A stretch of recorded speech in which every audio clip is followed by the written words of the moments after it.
Hello dear 10th standard students, it is 2 marks question and it is very important question. Let's read it. Why does Kelly's Burke feel that science is the indispensable guardian and caretaker of humanity? First of all ನಮಗೆ ಗೊತ್ತಿರಬೇಕು ಈ question ಯಾವ ಲೆಸನ್ದು ಅಂತ ಹೇಳಿ. ನಿಮಗೆ ಅಲ್ಲಿ ಈಸಿಯಾಗಿ identify ಮಾಡ್ಬೋದು. ಸೈನ್ಸ್ ಅನ್ನೋ ವರ್ಡ್ ಇರೋದ್ರಿಂದ ಇದು science and hope of survival ಲೆಸನ್ದು ಅಂತ ಹೇಳಿ. ಸೊ ನಿಮಗೆ ರೈಟರ್ ಕೂಡ ಗೊತ್ತಿದೆ, ಅಲ್ಲೇ ಕೊಟ್ಟಿದ್ದಾರೆ ಕೆಲಿಸ್ ಬೊರೋಕ್ ಅಂತ ಹೇಳಿಬಿಟ್ಟು. ಸೊ ಈ ಕ್ವಶನ್ ಅರ್ಥ ಏನು? ಸೊ ಕೆಲಿಸ್ ಬೊರೋಕ್ ಅವರು ಯಾಕೆ ಫೀಲ್ ಮಾಡ್ತಾರೆ science is the indispensable guardian ಅಂತ ಹೇಳಿ? ಹೇಗೆ ಅದು ಗಾರ್ಡಿಯನ್ ಆಗೋದಕ್ಕೆ ಸಾಧ್ಯ? ಈಗ ನಿಮಗೆ ಇಂಡಿಸ್ಪೆನ್ಸಿಬಲ್ ಗಾರ್ಡಿಯನ್ ಅನ್ನೋ ವರ್ಡ್ ಮೀನಿಂಗ್ ಗೊತ್ತಾಗಬೇಕಲ್ವಾ? ಗಾರ್ಡಿಯನ್ ಅಂತ ಹೇಳಿದ್ರೆ ಯೂಶಲಿ ಕೇರ್ಟೇಕರ್, ಪ್ರೊಟೆಕ್ಟರ್ ಅನ್ನೋ ಅರ್ಥ ಬರುತ್ತೆ, ಅನಿವಾರ್ಯ ರಕ್ಷಕ ಅನ್ನೋ ಅರ್ಥ ಬರುತ್ತೆ ಇಂಡಿಸ್ಪೆನ್ಸಿಬಲ್ ಗಾರ್ಡಿಯನ್ ಅಂತ ಹೇಳಿದ್ರೆ.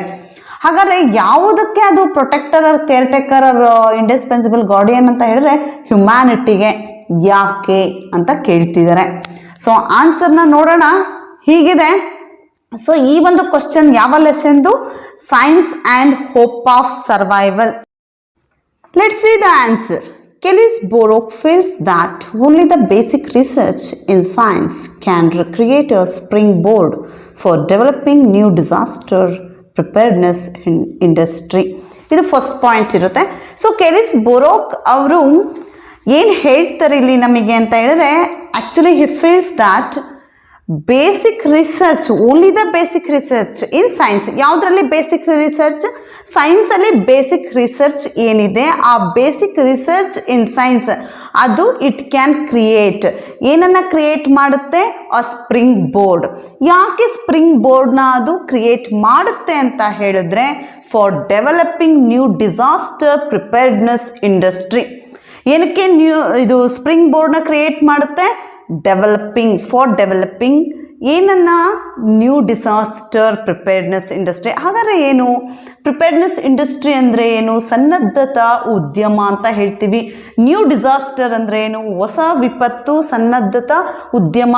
ಇದನ್ನು ಡೆವಲಪ್ಮೆಂಟ್ ಮಾಡೋದಕ್ಕೋಸ್ಕರವಾಗಿ ಸ್ಪ್ರಿಂಗ್ ಬೋರ್ಡ್ನ ಕ್ರಿಯೇಟ್ ಮಾಡುತ್ತೆ ಸೈನ್ಸ್. ಅದರಲ್ಲೂ ಬೇಸಿಕ್ಸ್ ರಿಸರ್ಚ್ ಇನ್ ಸೈನ್ಸ್ ಇದು ಮುಖ್ಯ ಆಗುತ್ತೆ ಅಂತ ಇಲ್ಲಿ ಯಾರು ಹೇಳ್ತಾರೆ? ಕೆಲಿಸ್ ಬೊರೋಕ್ ಅವರು ಹೇಳ್ತಾರೆ. ಹಾಗೆಯೇ ಸೆಕೆಂಡ್ ಪಾಯಿಂಟ್ನ ನೋಡೋದಾದರೆ, science is not the beginning and not the end ಐದು. If humanly used it is the indispensable guardian and caretaker of humanity. ಇದರ ಅರ್ಥ ಇಷ್ಟೇ, ಸೈನ್ಸ್ ಆರಂಭನೂ ಅಲ್ಲ ಅಂತ್ಯನೂ ಅಲ್ಲ ಅಂತ ಹೇಳ್ತಿದ್ದಾರೆ. It is not the beginning and not the end ಅಂತ ಹೇಳ್ತಿದ್ದಾರೆ. ಆದರೆ ಇನ್ ಕೇಸ್ ನಾವೇನಾದರೂ ಇದನ್ನು ಒಂದು ಮಾನವೀಯತೆಯಿಂದ ನಾವು ಯೂಸ್ ಮಾಡಿದ್ದೆ ಆದರೆ, if humanly used it is there indispensable guardian. ನಮಗಿದೇನಾಗುತ್ತೆ? ಒಂದು ಪ್ರೊಟೆಕ್ಟರ್ ಆಗಿ, ಕೇರ್ಟೇಕರ್ ಆಗಿ, ಗಾರ್ಡಿಯನ್ ಆಗಿ ಒಂದು ಇಡೀ ಮಾನವ ಕುಲಕ್ಕೆ ನಮಗೆ ಹೆಲ್ಪ್ ಆಗುತ್ತೆ ಸೈನ್ಸ್ ಅಂತಕ್ಕಂಥದ್ದು ಅಂತ ಹೇಳಿ ಈ ಒಂದು ಆನ್ಸರ್ನ ಅರ್ಥ ಆಗಿರುತ್ತೆ. Thank you so much. ಇದು ಇಂಪಾರ್ಟೆಂಟ್ ಆಗಿರುತ್ತೆ, ಪ್ರಾಕ್ಟೀಸ್ ಮಾಡಿ. ಸೊ ಇಷ್ಟೇ ಪಾಯಿಂಟ್ಸ್ ಸಾಕು. ಥ್ಯಾಂಕ್